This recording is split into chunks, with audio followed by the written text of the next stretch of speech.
é uma doença que tem uma difusão extraordinária e a principal via de contaminação ainda é o sexo. Agora, uma coisa que eu depois quero alertar a que vocês estão vendo, são formas incomuns, pouco usuais, com as quais as pessoas também adquirem AIDS sem saber. Tá bom, então a gente vai voltar no próximo bloco. Agora, Osias, isso significa, essa descoberta, que os homens hoje, adultos, devem se circuncidar? Eu acho que todos os homens, judeus ou não judeus, que além dos judeus, quero acrescentar o que o Rabino falou, os muçulmanos também fazem. E veja só, nós estamos falando de uma tradição de apenas 3.800 anos, desde o patriarca Abraão. Se tudo que eu tiver errado, o Rabino está autorizado a me cortar no ato. Mas 3.800 anos é uma tradição linda que mostra a transparência, a persistência da tradição e da sabedoria bíblica, conforme o judaísmo e conforme o islamismo. E o Dr. Condé Rabino também vai dizer que, independente de AIDS, doenças outras, doenças venéreas, às vezes, o jovem com 10, 12, 15 anos tem a recomendação médica de fazer a circuncisão como determinação, o que é muito mais traumático do que quando feita aos 8 dias de vida. Eu acho, inclusive, oportuno a gente abordar também algumas doenças sexualmente transmissíveis que incidem com muito mais frequência nos não circuncisados. Eu acho que a circuncisão é uma medida altamente higiênica, altamente benéfica.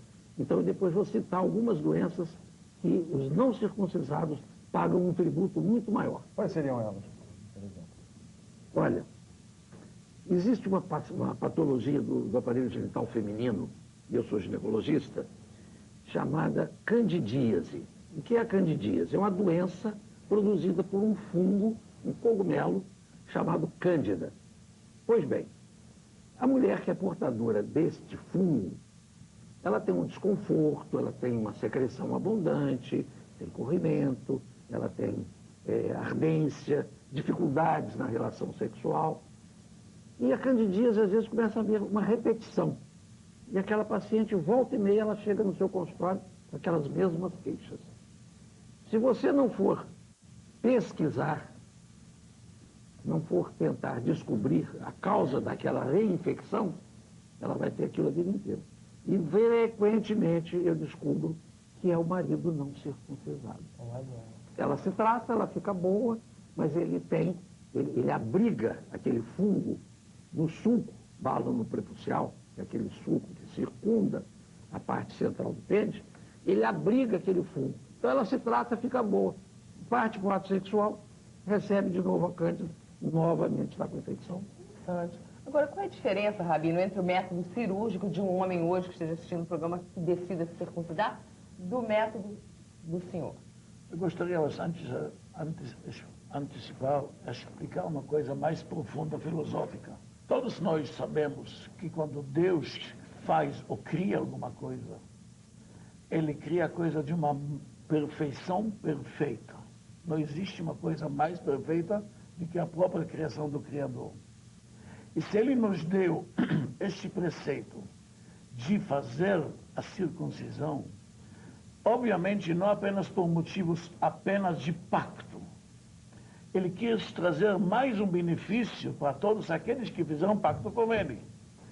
Agora acabamos de ouvir quais são os benefícios de todos aqueles que estão entrando no pacto de Abraão, aquele pacto de Deus, que nós estamos fazendo com o nosso Deus, o que nós chamamos Brit, conforme falei no início. Agora, quais são os métodos?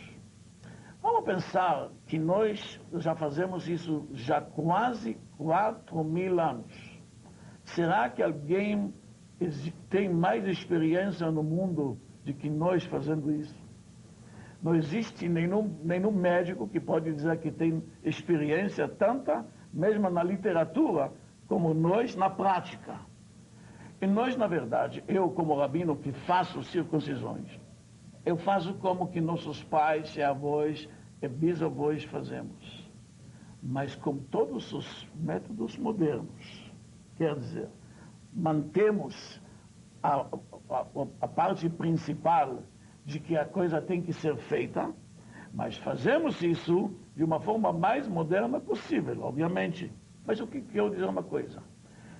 Tanta experiência de 4.000 anos, quando a medicina ainda não sabia o que significa, na verdade, higiene e outras coisas, nós já sabíamos que antes de fazer este ato, todos os utensílios utilizados deveriam passar no fogo. Vamos pensar nisso.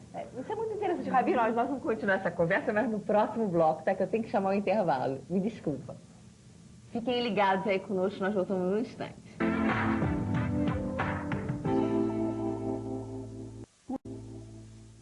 Você está assistindo o programa Antes e Depois, e hoje com um tema muito sugestivo com o nome do programa, circuncisão. Eu quero falar aqui do jornal Palavra, a informação inteligente que já está à venda nas bancas. O nosso rabino Sauber estava falando que a circuncisão Brit é feita com a maior higiene, que os materiais, né, que o senhor utiliza, ele é passado pelo fogo para trazer a higiene. Eu gostaria que o senhor pudesse continuar, por favor. Como é que a gente esteriliza hoje? Através de calor. Então, na verdade, um dos métodos antigos de 4.000 anos atrás era de passar os utensílios, a faca, a lâmina, no fogo ou água quente. Isso está escrito aqui na Bíblia. Quer dizer que o que a medicina está começando a descobrir 200 anos atrás e hoje, nós já sabíamos 4.000 anos atrás. Por quê? Porque para nós temos uma fé dizendo o seguinte: não são coisas de experiência de povos antigos. Nós acreditamos que Deus revelou as coisas diretamente para nós.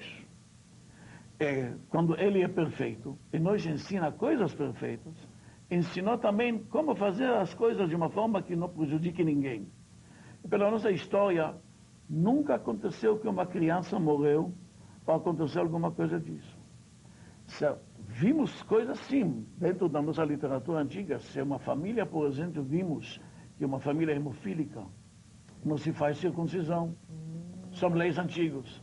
São vários exemplos. Mas gostaria de acrescentar também mais uma doença antiga, famosa, que até ataca muitas pessoas hoje, o problema do câncer do colo do útero da mulher. Que isso, eu sei que foi pesquisado em Israel, muito tempo atrás, tem o Sr. Dr. Conde sabe disso, que também todas as mulheres que são casadas com homens circuncisados, quase que não tem este câncer de colo de útero da mulher. Que bênção. Uma pergunta aqui, Renato. Por que na tradição se faz no 8º dia? Conforme acabei de dizer até agora, cada coisa tem dois motivos, espiritual e também técnico. Criança, após de 7 dias de vida, temos certeza que uma criança que tem vida. Por isso deixamos primeiro passar os 7 dias. Esta criança tem vida. Pergunta ao médico, o médico vai fazer a mesma coisa. Vamos passar uma semana. Passar uma semana, uma criança que tem Vingou, vida. né? Vingou, a palavra vingou. E agora podemos fazer. Isso é a parte técnica. Agora tem na parte espiritual. Nós temos um dia sagrado que se chama Shabat, o sábado. Neste dia, Deus abençoe cada um de nós com uma carga de espiritualidade. E nós queremos que passe pelo menos um sábado a criança. Em 8 dias passa com certeza um. Pode ser às vezes 2. É por isso que queremos que esta criança, antes de entrar no pacto, já receberá uma carga espiritual do sábado, que vai ajudar nas duas fases, na parte espiritual e na parte também material também. Ele vai ficar mais sadio. 4.000 anos de experiência, Rabino citou o sábado, o descanso sabático, a inteligência